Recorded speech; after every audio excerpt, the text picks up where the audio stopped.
ठीक है, अपन बात कर रहे थे जिसमें अपन ने देखा कि नेम क्या था, एलियास क्या था, यूज़ क्या था, content description, supplement, additional information, ये सब चीज़ें मैंने देखी।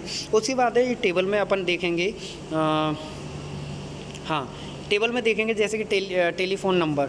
ठीक है, तो टेलीफ़ोन नंबर में मैंने क्या बताने वाला हूँ कि सपोज मैं टेलीफ़ोन एक नंबर मेरे टेलीफ़ोन नंबर है, वो एक एंटिटी है, एक्सटर्नल एंटिटी जिसको अपन यूज़ कर रहे हैं, या डेटा मान के चलिए, अपन डेटा की बात कर रहे हैं तो डेटा है। ठीक है, तो टेलीफ़ोन नंबर की मैं बात कर रहा हूँ कि उसका फिर उसके बाद वहाँ पे मैं एलियास की बात करूँ तो एलियास मतलब कि नन, यहाँ पे एक्रोनिम बेसिकली मैं यूज़ नहीं किया है। यहाँ पे जैसे कि project data element seat of telephone number, उसके लिए मैंने एलियास यहाँ पे नन रखा है। ठीक है, उसके बाद है यूज़, जैसे कि यूज अब लिस्ट ऑफ प्रोसेसिंग जो कनेक्टेड है विद टेलीफोन नंबर, मैं उनको यहाँ पे स्पेसिफाई करूँगा, जैसे फ़ोन सेटअप। ठीक है, तो फ़ोन सेटअप है कि अगर मैं एक फ़ोन सेटअप है, एक प्रोसेस है जिसको टेलीफोन नंबर यूज़ करेगा। डायल फ़ोन है, डायल फ़ोन अपन जो अपन के पास इंटरफेस दिखता है वो भी कहीं ना कहीं टेलीफोन नंबर से कनेक्टेड रहता है। या ये एक तरीके से मैं मानूँ कि डायल फ़ोन है, अगर एक मैं इसको प्रोसेस मान लूँ, ठीक है, तो प्रोसेस मान लूँ तो टेलीफोन नंबर के साथ ऑब्वियसली वो कनेक्टेड रहता है। ठीक है, उसके बाद कंटेंट डिस्क्रिप्शन के, कंटेंट डिस्क्रिप्शन में मैंने बताया था आप लोगों को कि किस तरीके से अपन वहाँ पे कंटेंट उसका डिस्क्रिप्शन क्या है। जैसे कि फ़ोन नंबर है तो टेलीफोन नंबर है तो ऑब्वियसली अपन को एसटीडी कोड वगैरह ये सब चीज़ें आप स्पेसिफाई करना पड़ेगा। वही चीज़ें एरिया कोड कितना है ये सब दिखाना पड़ेगा। ठीक है, डिजिट कितना होना चाहिए, 7 डिजिट होना चाहिए, 6 डिजिट होना चाहिए। इस तरीके से अपन कंटेंट डिस्क्रिप्शन यानी कि फ़ोन नंबर का मेरे पास जो एंटिटी थी मैंने उसका कंटेंट डिस्क्रिप्शन में दिखाया कि अगर फ़ोन नंबर की बात करेंगे तो एसटीडी कोड की साथ में अपन को देंगे। उसके बाद यहाँ पे यूज में मैंने आपको बताया लिस्ट ऑफ प्रोसेसेस की बात कर रहे हैं। सप्लीमेंट में यहाँ पे नन मतलब कोई भी रिस्ट्रिक्शन अपन यूज़ नहीं कर रहे हैं, कोई भी बाउंड्री या कंस्ट्रेंट यूज़ नहीं कर रहे हैं इस सच। ठीक है, इन दिस वे देखिए लिखा है नीचे कि in this way data dictionary can be maintain. जो डेटा डिक्शनरीज होती हैं, डेटा रहता है अपन के पास मेटा डेटा, जो डेटाबेस में बेसिकली किस नाम से होगा, टेलीफोन नंबर से। कोई टेलीफोन नंबर एक वहाँ पे कॉलम होगा या एट्रीब्यूट होगा जिसको अपन मेंटेन कर रहे हैं। टेलीफोन नंबर जो अपन के पास एंटिटी है, एक डेटा है, उसको अपन एक दूसरी जगह मेंटेन कर रहे हैं, उसी को अपन बोल रहे हैं डेटा डिक्शनरी। ठीक है, तो डेटा डिक्शनरी में टेलीफोन इस तरीके से मेंटेन करा जा रहा है। क्लासेस ऑफ डेटा आइटम की बात करें तो classes of data item basically they are 3 classes of data items to be considered. अपन 3 तरीके डेटा को कंसिडर करेंगे एज शोन इन फिगर, जैसे कि फिगर में दिखाया है। पहला है डेटा एलिमेंट्स। ठीक है, तो डेटा एलिमेंट्स की बात कर रहे हैं, डेटा स्ट्रक्चर की बात कर रहे हैं, then data store, data flow. ठीक है, इन सब की बात करने के बाद अपन देखेंगे जैसे कि अगर डेटा एलिमेंट की बात करें तो data element it's a smallest unit of data, मतलब नॉन डिकम्पोजेबल। अगर फर्दर अपन इसे वी कांट डिवाइड इट या फर्दर। ठीक है, तो उसके बाद है अगर मैं डेटा स्ट्रक्चर की बात कर रहा हूँ तो यानी कि data element, set of data elements की बात कर रहे हैं तो डेटा स्ट्रक्चर बन जाता है वो ग्रुप ऑफ डेटा आइटम्स। मैं बोल भी रहा हूँ जैसे कि नेम है अपन के पास, नेम फर्दर अगर किसी का सिंगल नेम है जैसे कि अगर राम, ठीक है, आगे उसका सरनेम वगैरह कुछ भी नहीं है तो अपन डेटा एलिमेंट उसको बोल सकते हैं कि ये इसका जो नाम है वो राम है और नॉन डिकम्पोजेबल है, further we can't divide it.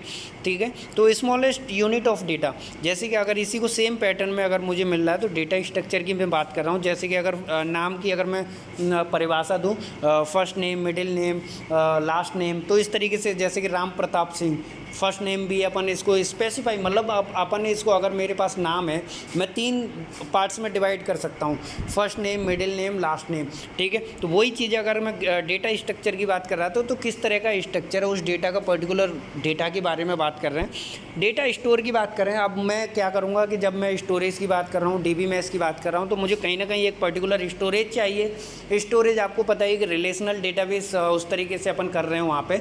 ठीक है, चीज़ों को इंटरकनेक्ट कर रहे हैं। उसके बाद है डेटा फ्लो। अब वहाँ पे फ्लो देखेंगे कि किस तरीके से अपन ने, जैसे कि स्टोरेज की बात कर रहे हैं तो फर्स्ट नेम है, सेकंड नेम है, थर्ड नेम है, या टेबल्स की बात कर रहे हैं तो टेबल एक टेबल दूसरी टेबल से किस तरीके से कनेक्ट करी जाएगी उसकी बात करेंगे अपन। ग्रुप ऑफ डेटा स्ट्रक्चर यानी कि जो ग्रुपिंग है उसमें डेटा स्ट्रक्चर को किस तरीके से मेंटेन कर रहे हैं यानी कि ये हिरार्की बता रही है आपको कि एक डिकम्पोजेबल है, उसको बाद उसका स्ट्रक्चर देखेंगे, देन स्ट्रक्चर देख के अपन क्या करेंगे, एक एंटिटी बनाएंगे, एंटिटी को अपन स्टोर करेंगे, स्टोर करने के बाद अपन उसका डेटा फ्लो देख रहे हैं यानी कि इनपुट क्या है, आउटपुट क्या है, ये सब चीज़ें देखी। तो डेटा एलिमेंट्स वही है, यहाँ पे भी लिखा है, देख लीजिए कि the smallest unit of data that can not be further decompose. ठीक है, उसी की बात करिए। उसके बाद है डेटा स्ट्रक्चर की अगर बात करें तो data structure once data item have defined, अगर एक बार मुझे पता चल गया item, the data structure required by the particular system under consideration can be identified. ठीक है, the term normally use to define data structure are group items की बात करें, कॉम्बिनेशंस की बात कर रहे हैं, उसमें अपन रिकॉर्ड्स की बात करेंगे, सेट ऑफ टपल्स कितना है या सेट ऑफ रोज कितनी है, उनको अपन रिकॉर्ड्स बोल सकते हैं। फाइल्स की बात कर रहे हैं, फाइल्स डेटाबेस की बात कर रहे हैं उसमें। ठीक है, ये था। उसके बाद है data store and data flows की, किस तरीके से अपन फ्लो कर रहे हैं वहाँ पे। तो ये चीज़ अपन ने देखी यहाँ पे डेटा डिक्शनरी में। बेसिकली मैंने बताया आप लोगों को कि किस तरीके से मेंटेन करा जा रहा है। एक तरीके से इन शॉर्ट अगर बोलें तो एक तरीके से सेट ऑफ रिकॉर्ड्स हैं जिनकी अपन बात करते हैं। ठीक है, फाइल्स रहती है। अगर मैं डेटा डिक्शनरी की बात करूँ तो डेटा डिक्शनरी कुछ नहीं है, एक फाइल हो सकती है या सेट ऑफ फाइल्स हो सकती हैं जो डेटाबेस के मेटा डेटा को मेंटेन कर रही हैं। मेटा डेटा मतलब डेटा अबाउट डेटा, यानी कि डेटाबेस में जो अपन ने स्पेसिफाई कर रहे हैं, डेटाबेस में जो टेबल्स ले रहे हैं, डेटाबेस में जो एंटिटीज़ अपन स्पेसिफाई कर रहे हैं, उनका कुछ ना कुछ, जैसे कि अगर मैं 10 साल बाद उन चीज़ों को देख रहा हूँ तो मुझे पता चले कि ये मैं किस लिए, इस पर्टिकुलर एंटिटी को मैं किस नाम से, जैसे कि मैंने एम्प्लॉई है, एम्प्लॉई को मैं सिंपली अगर मैं इन शॉर्ट लिख देता हूँ EMP मतलब अगर मैं 10 साल बाद, अगर मुझे पता ही नहीं रहेगा, ऑब्वियसली मुझे पता नहीं रहेगा, मैं देखूंगा कि अगर मुझे ध्यान में नहीं रहा है, मैं देखता हूँ कि यार ये EMP वर्ड में यूज़ क्यों किया था डेटाबेस में, या ये एक्सटर्नल एंटिटी थी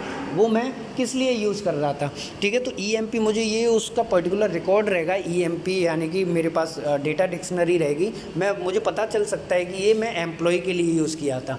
ठीक है, तो ये चीज़ें मुझे पता चलती रहेंगी।